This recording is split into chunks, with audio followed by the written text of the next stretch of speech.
Thank you. New on WLWT, the teenager accused of killing a man during a shootout near UC's campus was back in court today. WLWT News 5's Brian Hamrick was there and has the latest as prosecutors push for the 15-year-old to be tried as an adult. Brian. Yeah, Stephen, well, the 15-year-old remains here at juvenile detention right now. We were there as he walked into court. Now, just 10 days ago, he had to be wheeled in a wheelchair. Pretty incredible that the progress he's made to this point in his recovery, but we want to make sure that we stay on that track. So if it becomes something where it's recommended that he receive physical therapy, occupational therapy, or things that are recommended by his medical team, is that something the court would be okay with authorizing?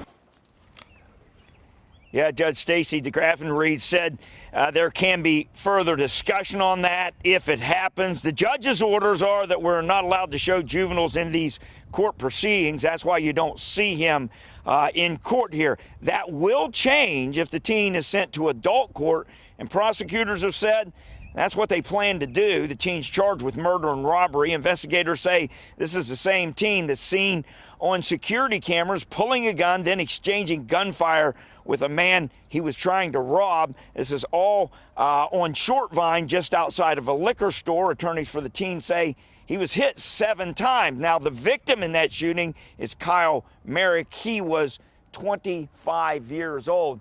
Now, the teen's family was in court today. They sat right behind him. In fact, the teen turned around and gave hearts to them when he saw they were there. Reporting live, Brian Hamrick, WLWT News 5. Now, Brian, the big thing people want to know here is when will we know if this does get moved over to adult court? He's just 15 years old here. Yeah, Stephen, the next court hearing is May 13th, but they haven't set any kind of a timeline on how long it will take to do this bind-over here, what they call a bind-over hearing, to see if he'll be in an adult court. So we're not really sure exactly what will happen in this next court hearing or how long that might take to play out. But that is the intention of prosecutors. Stephen? Brian Hamrick reporting live for us. Brian, thank you so much. We do appreciate it.